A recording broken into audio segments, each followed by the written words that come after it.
신명기 25장입니다. 앞장에 이어 계속해서 하나님의 거룩한 백성이 사회생활에서 지켜야 할 규례에 대해서 언급하고 있습니다. 1절에서 3절까지 얘기는 매를 때리는 형벌에 대해서 얘기하고 있죠. 사람들 사이에 말다툼이 생겨 재판장에 오게 되면 재판장은 옳고 그른 것을 판단한 다음에 매를 때리게 했습니다.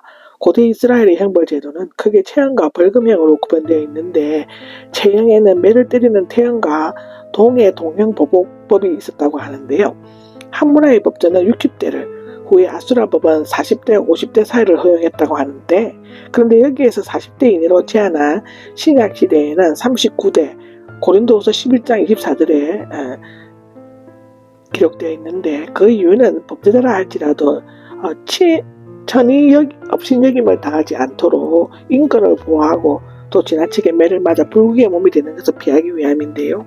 이때 재판장 앞에서 때리는 게 한 것은 죄를 깨닫고 마음을 돌이키게 한과 동시에 매를 때리는 자가 지나치게 감정적으로 때리는 것을 방지하기 위함이었다고 하죠. 예수님은 잔인한 것으로 유명한 로마인의 채찍으로 맞으셨습니다. 신명기 24장입니다.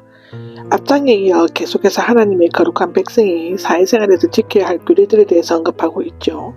여기 1절에서 4절까지는 이혼과 재혼에 대해서 얘기합니다.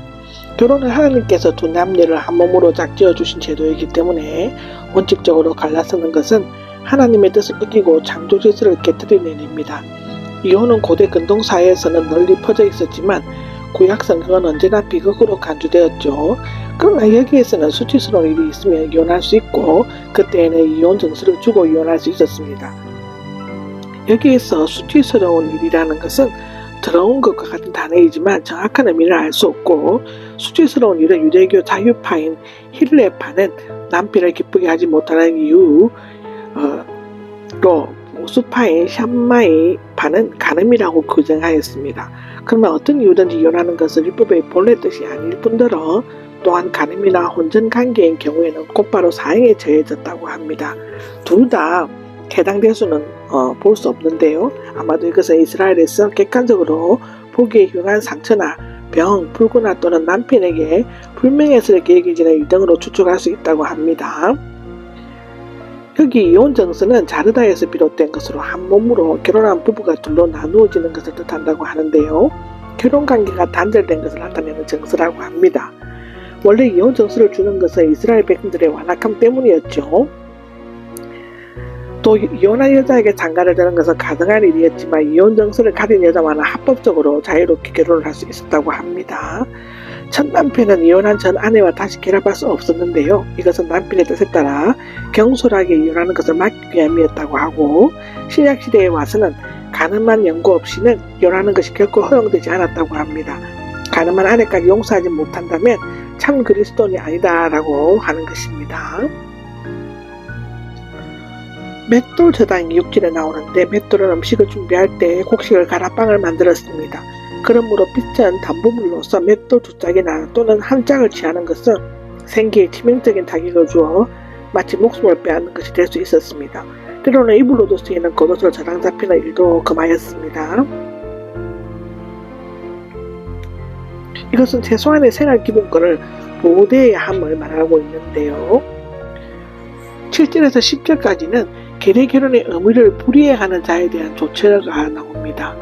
그 남자가 자기 형제의 아내를 기꺼이 맞아들이려고 하지 않는다면, 즉 자신의 형수와 가족의 재산을 나누려 하지 않는다는 탐욕 때문인지 아니면 형수를 싫어하기 때문인지는 모르겠지만 그 여자는 성읍의 장로들에게 말할 수 있었다고 합니다. 그리고 나서 그녀는 장로들 앞에서 그의 신을 벗기고, 즉 자신의 땅과 재산 소유권을 양도한다는 뜻으로 신을 벗기고 그 얼굴에 침을 뱉었다고 합니다.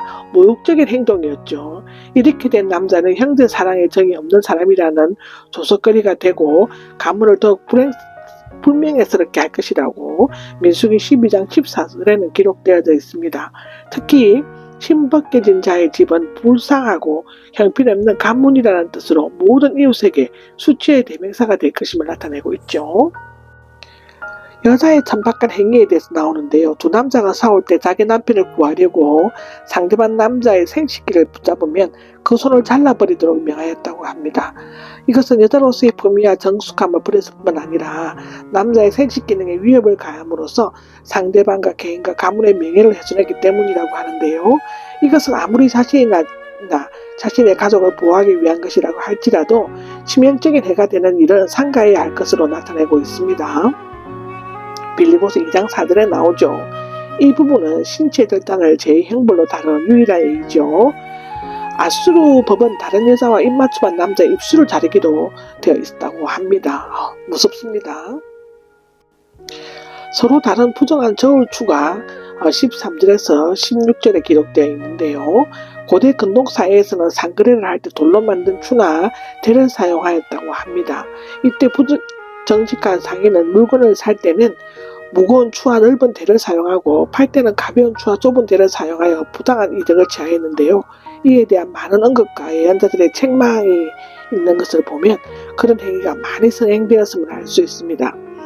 이러한 행위는 공의로우신 하나님의 눈을 속이고 이스라엘 공동체를 불신한 미움, 혼란과 무질서 상태를 몰아넣는 것이었죠. 아말렉 진영 명령이 17절에서 19절에 나옵니다. 아멜렉은 에스의 손자로서 시대 강야 북쪽에서 아라비아 내륙에 이르기까지 분포되어 살던 사막의 유목민족이었으며 주로 이집트 접경 지역과 시대 반도에서 약탈을 일삼았다고 합니다. 가나안 족속은 아니었습니다. 하나님께서는 하늘 아래 아멜렉 사람에 대한 기억을 완전히 지어 없애라, 즉 완전히 전멸시키라고 명하였습니다. 그 이유는 이스라엘이 이집트 땅을 떠난 지 한 달이 지난 매우 지쳐서 뒤에 낙오된 자들이 있을 때 뒤에서 공격했고 전혀 사울 의사가 없는 이스라엘을 먼저 기습 공격하였습니다. 출애굽기 17장 8절에 나오죠. 또한 하나님을 두려워하지 않았습니다. 아멜렉 정복은 사울왕에 의해 시도되었지만 온전히 성공치 못하였죠. 그 후 다윗이 일부를 멸했고 히스기야 때 시므온 자손에 피하여 남아있던 아말렉을 쳤습니다. 보로시의 아말렉 자손 하만이 에스더와 모르드게의 지혜로 거의 전멸되었죠. 지상에서 완전히 사라지게 되었습니다.